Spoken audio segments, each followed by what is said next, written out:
Hey guys வணக்கம், welcome back to அம்மா பொண்ணு சேனல். இன்றைக்கி என்ன வீடியோ அப்படின்னு பார்த்தீங்கன்னா, ரொம்ப இன்ட்ரெஸ்டிங்கான ஒரு ரெசிபியோட தாங்க வந்திருக்கேன். பொட்டேட்டோ ஜென்ரலி குழந்தைங்களுக்கு பொட்டேட்டோ ரொம்பவே பிடிக்கும். அதில் நானும் ஒருத்தி தான். எனக்கும் பொட்டேட்டோனா ரொம்ப பிடிக்கும். ஆனால் ஒரே மாதிரி சாப்பிட்டு போர் அடிச்சு போய் நிறைய டிஃப்ரெண்ட்டான ரெசிபிஸ்லாம் ட்ரை பண்ணிகிட்ருக்கேன். கூடிய சீக்கிரம் இன்னும் நிறையா ரெசிபிஸ்லாம் போட போகிறேன். அதுக்கு முன்னாடி நம்ம சேனலை தொடர்ந்து ஃபாலோ பண்ணி சப்போர்ட் பண்ணுங்கள். நம்ம சேனல்லேயே நிறையா கிட்ஸுக்கு lunch box recipes, snacks idea recipes, கூடவே மார்னிங் பிரேக்ஃபாஸ்ட், ஹெல்த்தி வெர்ஷனில் பிரேக்ஃபாஸ்ட், டின்னர் ரெசிபிஸ்லாம் போட்டுட்ருக்கேன். இந்த மாதிரி இன்ட்ரெஸ்டிங் வீடியோஸ் பிடிக்கும் அப்படின்னா நம்ம சேனலை ஃபாலோ பண்ணுங்கள்.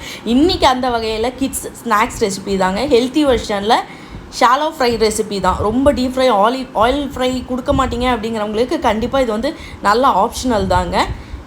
பொட்டேட்டோ டிக்கி, ஆலு டிக்கா எது வேணால் வச்சுக்கலாம். செம்ம சூப்பராக ரெடி ஆகிடுச்சு. எப்படி செய்யலாம் அப்படிங்கிறத பார்க்கலாம்.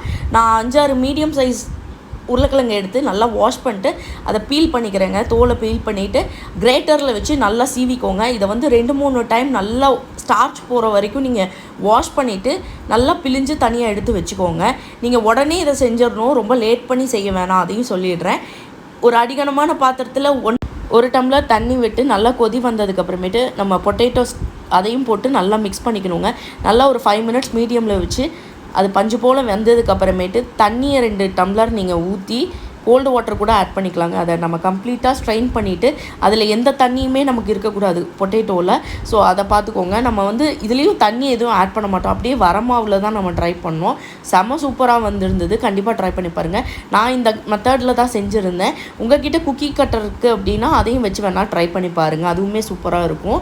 இது வந்து எனக்கு அன்ஈவன் ஷேப்பாக தான் வந்துருந்தது. பட் ஆனால் ட்ரஸ்ட் மீ சூப்பராக இருந்தது, டேஸ்ட்டாகவும் இருந்தது. இதை வந்து நம்ம வரமாவு மாதிரி ஃபஸ்ட்டு வந்து இந்த ஸ்டார்ச் போன பொட்டேட்டோவை போட்டுட்டு 2 டேபிள் ஸ்பூன் அரிசி மாவு, 1 டேபிள் ஸ்பூன் கார்ன்ஃப்ளவர் மாவு, தேவையான அளவுக்கு உப்பு ஆட் பண்ணி இதை நல்லா மிக்ஸ் பண்ணிக்கோங்க. இதையே நீங்கள் தட்டி நீங்கள் வந்து ஷாலோ ஃப்ரை கூட பண்ணலாம். இல்லை டீப் ஃப்ரை பண்ணாதவங்களுக்கு கண்டிப்பாக இது ஒரு நல்ல ஆப்ஷனல் தான். நான் வந்து கூடவே ஸ்டஃபிங் ஆட் பண்ணியிருந்தேன். முந்திரி பருப்பு, திராட்சை, பச்சை பட்டாணி இதுவும் இருந்ததுனால கூடவே மஞ்சத்தூள், உப்பு, மிளகாய்த்தூள், மிளகுத்தூள் இதெல்லாம் ஆட் பண்ணி நல்லா மிக்ஸ் பண்ணி அதையும் ஆட் பண்ணி 2 சைடு சீல் பண்ணி நான் வந்து ஒரு அடிகனமான பாத்திரத்தில் தவாவை வச்சு தேவையான அளவுக்கு எண்ணெய் விட்டு 2 சைடும் இதை ஒவ்வொன்றா போட்டு கோல்டன் ப்ரௌன் ஆக்குறேங்க. மீடியமில் தான் வச்சு பண்ணுறேன். ரொம்ப ஹை ஃப்ளேமில் வச்சு பண்ணாதீங்க. நல்லா கோல்டன் ப்ரௌன் ஆகி நல்லா கிறிஸ்பியாக இருக்குங்க. உள்ளே சாஃப்ட் அண்ட் ஜூஸியாக இருக்கும். கண்டிப்பாக ட்ரை பண்ணி பாருங்கள். குழந்தைங்களுக்கு ரொம்பவே பிடிக்கும். ஈவினிங் ஸ்கூல் விட்டு வர குழந்தைங்களுக்கு கண்டிப்பாக இது மாதிரி செஞ்சு கொடுங்க. அவங்க கேட்டு விரும்பி வாங்கி சாப்பிடுவாங்க. இதுக்கு பார்த்திங்கன்னா கெச்சப் வந்து பெஸ்ட்டு காம்பினேஷனாக இருக்கும். இல்லை வெறுமனை சாப்பிடவும் சூப்பராக இருக்கும். நான் வெறுமனை தான் சாப்பிட்டேன். இந்த மாதிரி இன்ட்ரெஸ்டிங் வீடியோஸ் பிடிக்கும் அப்படின்னா நம்ம சேனலை தொடர்ந்து ஃபாலோ பண்ணி சப்போர்ட் பண்ணுங்கள். இன்னும் நிறையா கிட்ஸுக்கான ரெசிபிஸ்லாம் வரதாக இருக்குது. தொடர்ந்து ஃபாலோ பண்ணி சப்போர்ட் பண்ணுங்கள். வேறு ஒரு இன்ட்ரெஸ்டிங் வீடியோவில் கூடிய சீக்கிரமே சந்திக்க வரேன். தேங்க்யூ.